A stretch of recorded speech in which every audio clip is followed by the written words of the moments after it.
I'll be discussing the potential complications following a radical cystectomy, pelvic lymph node dissection, and urinary diversion.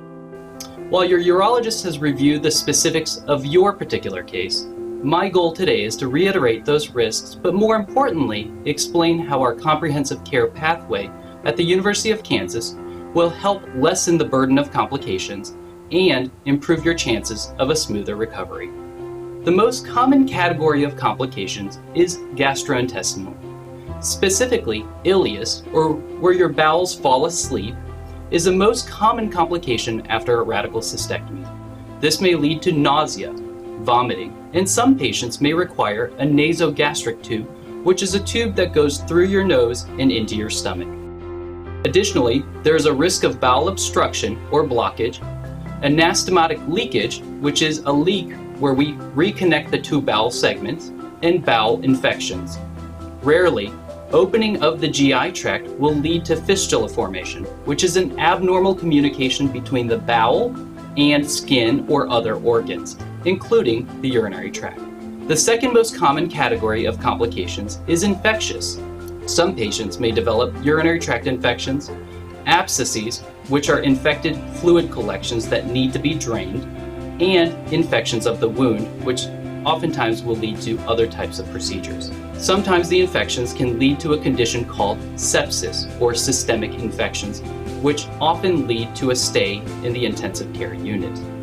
From a urinary standpoint, there is a risk of urinary leakage from where the ureter is sewn to the bowel segment, or from the suture lines on a neobladder if applicable to your particular surgery. There is also a risk that the ureter, where it's sewn into the bowel segment, can narrow off over time, which again would require another procedure in the future. Furthermore, patients with urinary diversions can have imbalances of their electrolytes, and some patients will have kidney dysfunction and even kidney failure after radical cystectomy. Additionally, there is a risk of wound separation and hernia formation over time. This includes around the stoma or the ileoconduit. Rarely, a wound separation would result in an evisceration, which is where bowel contents come through the incision itself. Injuries to other organs can occur during the surgery, which include the rectum, which would require a temporary bowel diversion or colostomy, injury to the nerves, and injury to major vessels. In men, there is a risk of erectile dysfunction, penile shortening, and infertility after radical cystectomy, as we remove the prostate and the seminal vesicles. In women, oftentimes the uterus, the ovaries, and the anterior vaginal wall are removed during surgery, which can lead again to infertility and vaginal shortening.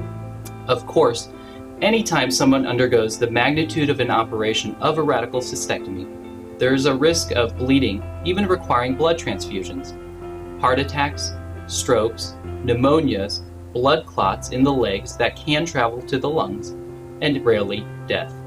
Clearly, a radical cystectomy, lymph node dissection, and urinary diversion is a very difficult operation to recover from. Our mission here at the University of Kansas Medical Center Department of Urology is to create a comprehensive care pathway to help identify areas of concern and implement treatment strategies during the perioperative time frame in order to improve outcomes.